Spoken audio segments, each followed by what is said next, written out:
안녕하세요. 김놈사TV의 김승현 νομ사입니다. 많은 분들이 관심이 많은 주제, 임금체불공화국 대한민국에서 살아가면서 임금체불 한번 안 당해본 사람이 있을까 할 정도로 그런 사회에서 우리가 살고 있어요. 이런 상황에서 임금체불을 끝까지 받아내기라 만만치가 않습니다, 사실은. 하지만 좀 최선을 다하는 방법에 대해서 몇 가지 좀 설명해 드리려 해요. 적어도 오늘 제가 말씀드린 사안을 좀 알고 있다면 임금체불에 대해서 좀 민감하시고 대처하시는데 조금 나아질 거예요.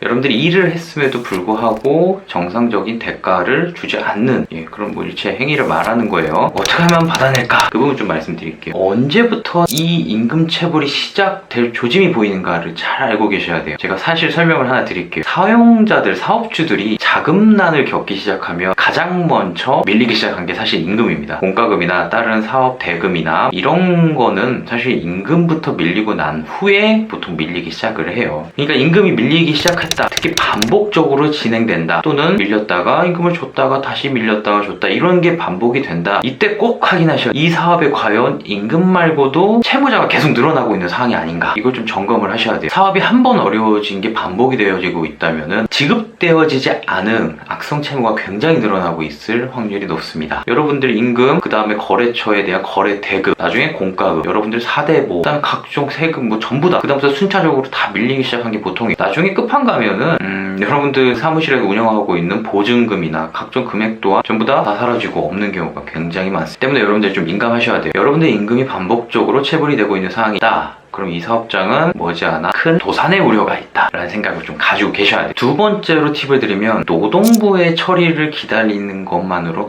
되느냐? 솔직히 말씀드릴게요, 늦습니다. 노동부는 보사를 하고 체불금품 확인원을 발급하고 어떤 형사처벌을 하는 기관은 맞아요. 근데 여러분들의 임금에 대해 임금 채권들을 빨리빨리 해결해 줄 수 있는 직접적인 기관은 아닙니다. 그러니까 흔히들 많이 이렇게 하시잖아요. 임금이 한 6개월씩만 밀리고 난 다음에 노동부에 진정 넣으시고 노동부 기다리시고 그 체불금품 확인을 받으셔서 다시 법률구조공단 가셔서 민사 손해배상을 하시고 그 임금에 대한 그 청구를 하시고 이런 방향으로 가시는데 늦어요. 사실 노동부만 기다릴 게 아니라 사실은 인사적 조치도 바로 한 번에 들어가셔야 돼요. 이게 쟁점이 없어서 그래요. 여러분들은 일을 하셨는데 임금을 못 받은 거 단지 그뿐이기 때문에 빨리 움직이셔야 됩니다. 도산의 징조가 보이면은 사실은 그 배를 빨리 내리셔야 되지 않을까? 좀 그런 생각을 갖고 있어요. 저는 도산의 징조가 보인다, 그러면 여러분들이 민형사상 조치를 동시에 취하시면서 하셔야 될 일이 있습니다. 사용자의 재산의 흐름을 좀 알고 계셔야 돼요. 이런 얘기 들어보셨죠? 회사는 망해도 그 사업주는 살아난다. 농담은 아니에요. 회사가 망할 조짐이 보이면서 사업주들은 보통 자신의 재산을 은닉하고 또는 제3의 법인을 설립해서 사업을 계속 영위하는 경우가 굉장히 많습니다. 근데 이거 다 기다리시면 매우 늦어져요.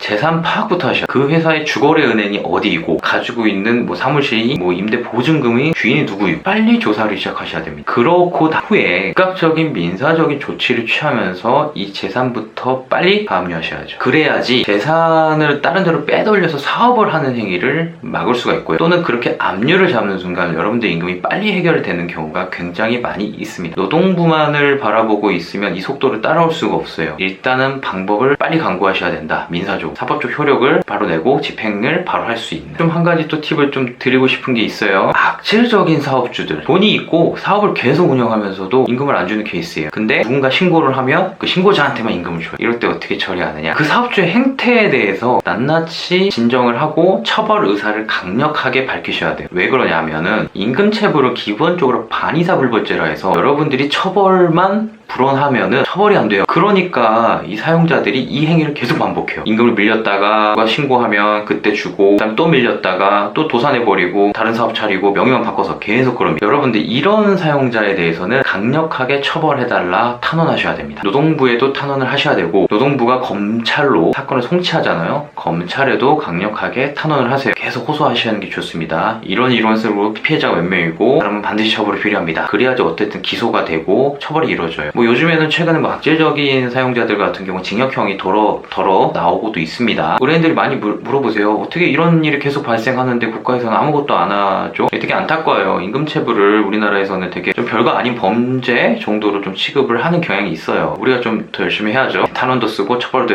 해달라. 예를 들어 뭐 형사법원으로 올라가 있는 사건에 대해서는 재판부에 대해서 강력히 처벌해달라고 탄원을 넣는 것도 좋은 방법입니다. 결국은 정리를 하면 수도전, 정보전, 그리고 민사적 집행과 노동부에 대한 진정, 동시다발적으로 쓸 수 있는 수단을 종합적으로 쓰셔야 된다. 이게 오늘의 결론입니다. 사실 이 이후에 체당금이다, 이제 국가에서 이제 체불금품에 대해서 이제 지급하고 구상을 청구하는 뭐 이런 제도가 있어요. 이런 거는 좀 차차 생각하셔도 돼요. 마지막 구제수단이에요. 정말 마지막. 여러분들 체당금 제도가 아무리 발달이 돼 있다 해도 여러분들한테 지급되는 금액이 완전하지 않는 경우가 굉장히 많습니다. 그러니까 여러분들이 임금체불이 있다, 크다 이런 식이 되면은 빨리 강구하셔요. 오늘은 좀 이렇게 좀 설명을 드렸고요.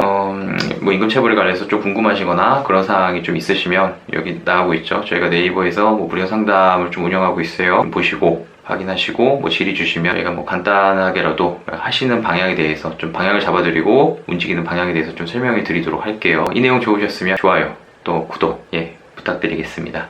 오늘 여기까지 할게요. 노무사TV 김승현 노무사였습니다. 감사합니다.